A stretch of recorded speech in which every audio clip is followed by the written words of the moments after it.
Welcome to the Church Solutions Podcast, brought to you by JSL Solutions. The Church Solutions Podcast is designed to help equip you and your church in the use of technology and other tools and services. And now, here are your hosts, Steve Lacy and Phil Thompson. And we hope everybody is doing great today. My name is Phil Thompson. And I'm Steve Lacy. And we bring you this podcast usually every week or so, and it's called the Church Solutions Podcast, as the announcer said, and we help churches use technology. That's part of our goals in life, is to really help churches use technology to reach their purposes, fulfill their mission, all those kind of good things. So that's why we have a company called JSL Solutions. Yes. And today we're going to be talking about how the church in general is using technology today. Actually, some of these stats are going to be a couple of years old, but most of them, I think, still apply today. Yeah, I think they're going to be close. They're going to be ballpark figures. So these are some things about stats, church technology that kind of paint a bigger picture on the impact of technology in churches and what the biggest issues are and the features and all that stuff. So let's see how your church compares. So, maybe you're a pastor or a volunteer for your church, your ministry listening. Let's go over some of these stats and let's see where you fall into this category. So should we just jump right into it? We should jump into the top. These are 10 stats that outline how the church is doing today with technology. 10 stats. This is something that Steve loves stats. So we got some statistics here. All right. So data. Show me data. So let's see what's the data on this stuff. We got a company that helps churches use technology. So let's see if there's a market for that out there. Been doing it for about 15 years, so we think there is. All right, so the first stat is kind of we don't believe this, but this is the source of this is Tyndale University, and here's the source, or here's the stat. 46% of church leaders discourage the use of technology at their church. Yes, that Amazing. Does sound... I guess maybe we just deal with those that are on the other end of this. Well, I can't imagine that almost half of the leadership at churches is discouraging the use of technology. I think you're right. I mean, we do streaming video, we do mobile apps, we do church management stuff. But, yeah, well, and some of that, I can't believe that. But then there's part of me does believe that, because I have worked in churches and with pastors. I've been on ministerial associations and all that stuff now for many, many years. I mean, well over 30 years. And there are some leaders that I have bumped into over the years that are not very open-minded to new things, or, taking a step out and getting on the edge of something. Some pastors, some leaders are just not wired that way. Yeah, there's a sub-stat in here that 35% of these leaders believe that it's becoming too much about technology. Now, I can swallow that a little bit better than almost half the churches discourage the use of technology. I think, and again, it just depends on who you're talking to, but I could see that, but there are some people out there that, it's the same thing, and I'll probably step on some toes here, but there are some people that, believe different versions of the Bible are not useful. You should only use the King James Version, because if it was good enough for Peter, it's good enough for us, doggone it. There are people that believe that. And so sometimes the church, and I say this in I don't mean to say this in a cutting tone, because I've been working with churches since I was 18 years old. I love the church, but sometimes we are a little slow to get on things. Yeah, if you look at, industry businesses, they're typically much quicker than the church is to pick up on things. So, yeah. But we're here to help. That's right. That's why we're here to fix that. We want to help you use technology. All right, so let's just move on here, and you guys can give us some feedback on this later. So that was number one. Number two, 77% of churches are using Twitter. So 77% of the churches that were almost 77.5 that were surveyed on this, and the source of this is Roar, ROAR. Twitter was the second most used platform coming in under Facebook. So Facebook was number one. Yes. Which we would agree. We would probably agree with that, right? Yeah. 98% of churches that are using technology are using Facebook, but they're also using Twitter. 77% using Twitter. So, yeah. Yes, and as we read the first stat, I have a hard time with some of these second stats. So almost half the people are discouraging the use of technology, yet 3/4 of the churches are using Twitter. Well, probably the churches using technology. So that's probably a different category. So you got a bunch of churches out there. Some of them don't use technology. I don't know who they are, but they don't. And then the ones that they surveyed, the ones that are using technology are using Twitter. They're using Facebook. Also, they are blogging. Instagram's involved in that mix. Pinterest is involved. Google Plus. So I think that's where it's a little bit confusing. Maybe I don't know, but I think that's good. Of the churches using technology, yeah, that's good. 3/4 are using step. Twitter. That's encouraging. And Facebook too. I mean, Facebook is reaching people. So. All right, that source was Roar, and let's see, there's some other stuff here. All right, so let's just move on, shall we? All right, number 3, at least 1/3 of all churches are using video clips during the worship service. All right, so I think those that use technology, 1/3 of those are using some kind of video clips during their worship service. My church uses it. Your church uses it. Over 1/3 are using PowerPoint. Which has been around for a long time, or a similar presentation software during worship. Now, my church uses ProPresenter. Your church uses Shout, I think? Media Shout, yeah. Yeah. And that's software that you can use, to embed your videos and run them, or your slides for your service, or pictures, whatever. Yeah. PowerPoint works, but I have a friend here that's kind of heading up my tech team where I'm at, and he doesn't want to use PowerPoint for videos. He says it's too much of a pain. So, yeah, but I guess the deal here is that 1/3 are using video clips, and so right. I think as illustration purposes during the teaching, video clips can add quite a bit. Yeah, and as we've mentioned here on this podcast before, there's churches doing what's called at the movies. I think Life Church kind of made it popular, although it was going on long before Life Church, where people use several video clips, sometimes 5, 6, 7 video clips in their message from a specific movie to try to illustrate a point, right? Or illustrate a set sermon. Of points, yeah, several points in the sermon. But yeah, my church we actually use one usually to open up. And I think it's a great thing. Yeah. I think so. People, it breaks up the service as much as like changing presenters or people talking. So it's a great tool. Yeah, I think so. And again, I'm sure there's some people going, if people were just serious, you wouldn't have to try to entertain them. But I think, again, when we talk about this whole thing with technology, you've got to realize where you're at today and where people are at today. Yeah, we're in a video-first world today, too. So it's 2016. Yes. And everybody's watching videos. Yes. And using technology. And again, you can say, well, we just don't do things that way. Well, okay, but you're missing out on reaching a generation, in my opinion. Yeah, exactly.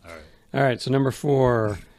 92% of churches agreed that Facebook was the most effective social media platform for member engagement and interaction. Well, I think they're right. And again, for the churches that are using technology, 92% believe Facebook's the most effective. And as we've said here before, there's over 1 billion people now on Facebook. I was reading some information. I think I sent you the article. Might have even been a video talking about using YouTube or using Facebook. And one of the points of using YouTube was that, especially for video, was that many people use YouTube. And I don't think YouTube is mentioned in this survey, is it, that we have here? Nope. But YouTube is actually a place where a lot of people, millennials and others, are they're using it as a search engine. So YouTube is really good in the sense of if you need help videos, put something together, work on your car, work on your phone, your computer. Or any topic. Or a topic in church stuff, maybe a specific topic, marriage counseling, whatever, sex, I don't know. YouTube is good in the sense that it's got some really good search potential. The point that this person was trying to make. I'm probably getting off track here, but oh well. The Facebook thing was that Facebook is good to post a video or something, but if you want to go back and search for something, Facebook doesn't have that strong of a search engine or whatever. Yeah, where YouTube is much better in that sense. Yeah, the Facebook algorithm is going to serve up stuff that's relevant to the moment, and then it's gone. Right. Yeah. So, whereas YouTube, you can find things. And again, the subcategory to the stat you just read, Twitter was said to be only 22% effective at getting member engagement and interaction. Yeah, I can see that. Yeah, I think Twitter is more. I think maybe not for church. I don't know, but I think Twitter can be good for interaction. I think it can be good for member engagement, at least in some area that you're working in. Maybe not for church. I don't know, but there's a lot of people that use Twitter, especially over across the pond, over in Europe. In different countries, Twitter's very effective. All right, so we were at number 4 here, right? So now we're at number 5? We are. So number 5 is 74% of the church members read the Bible electronically. So of the churches that use technology, 74% of their members look at their Bible, read their Bible, but they don't literally open up the book. They open up their mobile device, phone probably, or tablet, or computer. yes. So and you keep saying of those that are using technology. Right. I wasn't quite reading that into this, but okay. Well, maybe I'm wrong. I don't know. I'm just saying 74. So 74%. And I know I've seen this transition, and it's probably pretty consistent. Just as we do life groups and that sort of thing, about 3/4 of the people reach for their phone when you need to grab the Bible. And when you say life groups, you're talking about small group meetings. Small group meetings, and just where you're having to access the Bible and read stuff from the Bible. Okay. Usually 3/4 of the people, environments I've been in, so it's going to vary from. But it's usually you got 1 out of the 4 that's carrying their Bible and their physical book, and the other 3 are pulling out their phone. Again, a subcategory to this stat: 21% of churches discourage reading the Bible electronically. And why would that be? I'm trying to think of the argument. I don't know. 1 out of 5, huh? You can't underline something electronically. I don't know. But you can. Well, depends on what software you're using. You can, depending on the notes you take and stuff electronically. I don't know. Again, I was, I've been in the church world for a long time, and I've been around people that are like pro Bible in a sense of don't use a tablet, don't use your phone, use the actual Bible. Well, yeah, and there is some benefit to that. It's like a lot of people that aren't comfortable reading a book on a tablet are just much more comfortable with holding the book in their hand and turning the pages. Yes. Yeah, I can see the value of that. I'm not one or the other. There are some people that you're either this or that. Either pro technology or not. I'm neither one. I think whatever works for the person is the best solution. So if you feel like you retain more by reading, the Bible from literal pages, and great, go for it. I've done both. I've done both, and it just depends on what's going on and what's more convenient, maybe. I don't know. Yeah, so 74% are reading electronically. Yeah. So number 6 stat, 27% of churches don't make any use of the internet. So a quarter. I find that hard to believe. I find that hard to believe too. 20%, what was that again? 27%? 27% don't make any use of the internet. And wow. And the other substat to this is even more unbelievable in my opinion. This includes some 53% of Protestant churches that have no website. And 82% don't have an email newsletter. I could see that, where a lot of churches wouldn't have an email newsletter, but half of the Protestant churches that don't have a website? I'm really shocked. These stats are about 2 years old, but even 2 years ago. Yeah, even 2 years ago. I find that. And this is from the Clergy Journal. So I don't know. I never read the Clergy Journal, so I don't know what it is. Are they in the dark ages? I don't know. I don't know. I don't know that. That is weird. That's a weird stat to me. Yeah. Wow. Over a quarter of the churches make no use of the internet. Shocking. Yes. And again, we're only dealing with the churches that do make use of the internet, so maybe there are some out there. Maybe so. All right. Let's move on here. So 58% of churches provide internet access for their staff. I still think that's a little low. I think that's low too, especially if you're meeting. I can't imagine a building of any sort that either church or business or anything that's going on doesn't have an internet connection point. I don't know. Especially. And there it is again, the Clergy Journal. The Clergy Journal. Maybe these guys maybe they should survey somebody else. I don't know. I think that, how can you not, everybody uses email today. So if you're on staff and you're I understand personal phone calls are important and it's okay to write a personal letter, that can be nice. But how can you not use email and not have access to it? Yeah. Or spend the whole day on staff at church. Right. Without, and this is saying 42% don't have internet access, whether they're at church or they have to pay for it themselves, or this talks about providing access for their staff. So I guess that is amazing to me. The Clergy Journal. They'll look that up, see what the deal is with that. That is weird. Whoever these people are, we need to talk to them. Yes. Maybe they'd be good customers for us. Maybe we can change them. Maybe we can convert them to being but they technical. would never know about us or be able to contact us. That's true. They don't have any access to anything. Wonder if they have telephones. All right. So let's move on here. So number 8 in our fun and interesting stats today, 46% of churches say that limited staff time prevents them from providing more online content and services.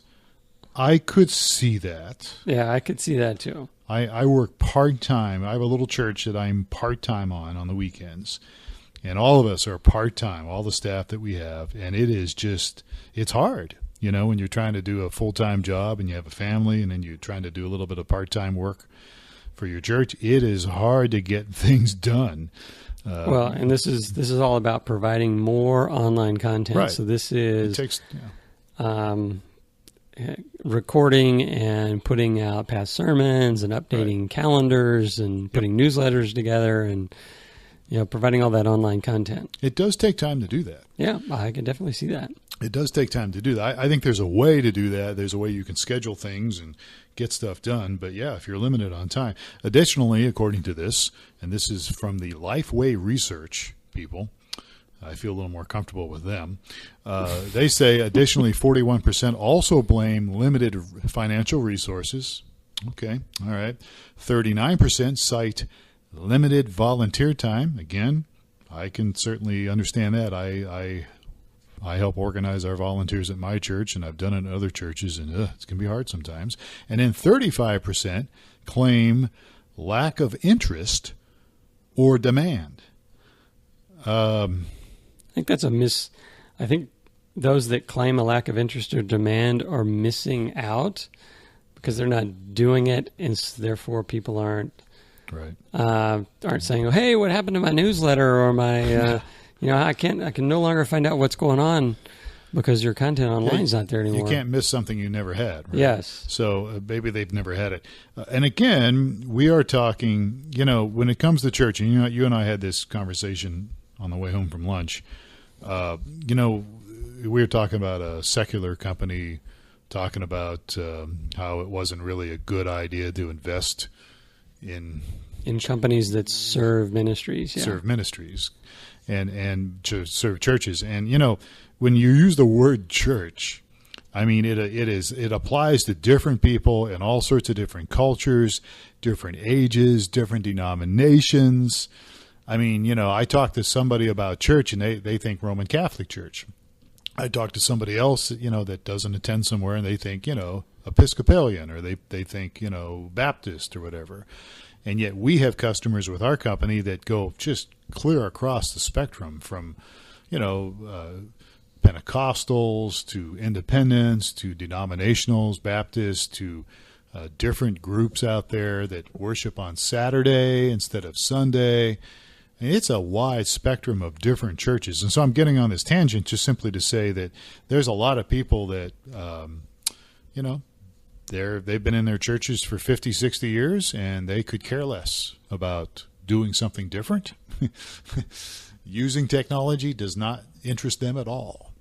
I don't know. That's just my take on it. And not something we would abdicate. All right, so number 9 on our 10 pieces of interesting stats on how churches are using technology. Only 13% of churches have a way for people to submit prayer requests online. I guess I can believe that, maybe.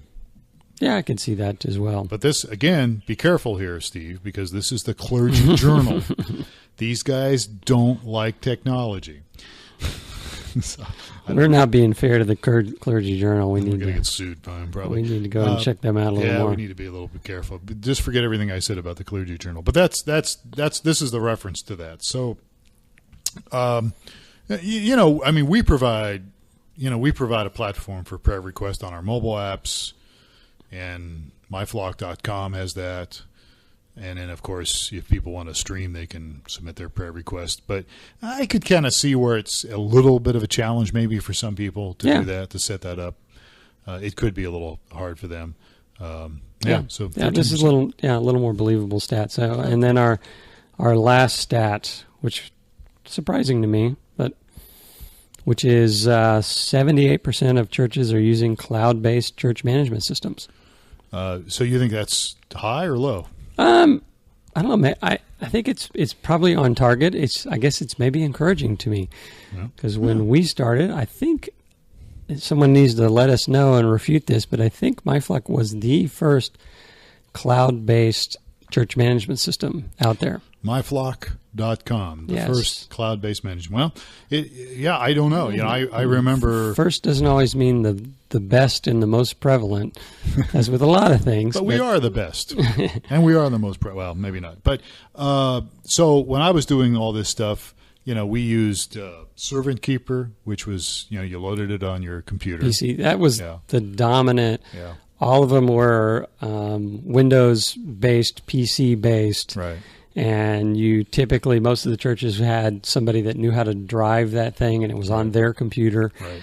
And so if you want anything done, you'd go up to the church and pull up that info, typically hit up that person because they typically weren't a shared system where everyone can access.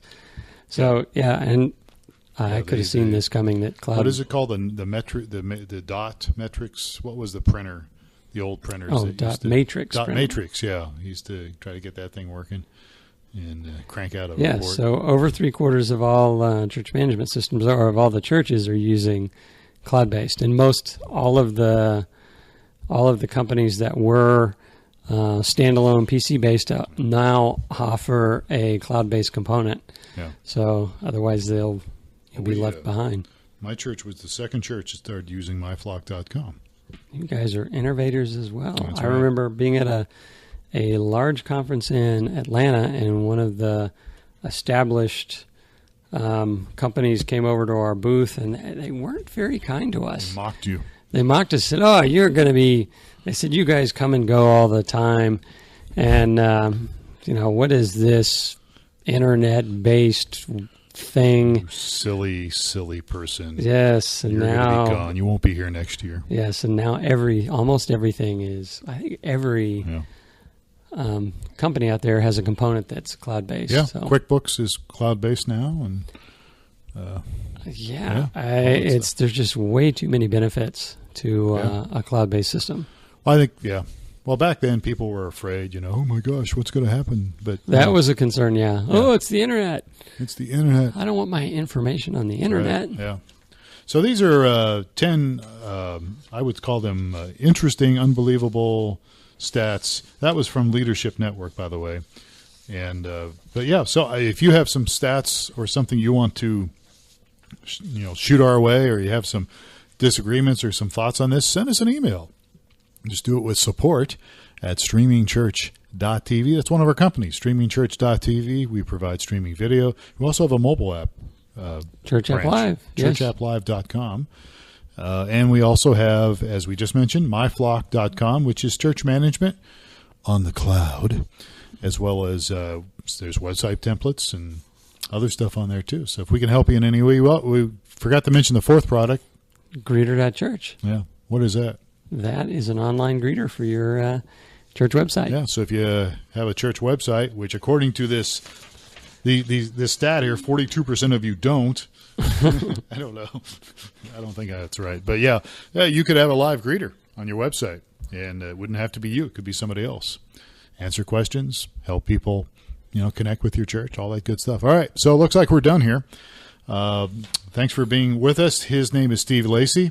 I'm Phil Thompson, and we always appreciate your feedback. So you can catch us on your favorite podcast provider. Just look for Church Solutions Podcast. Go to YouTube, and I think we're under the StreamingChurch.tv channel there. It's just audio.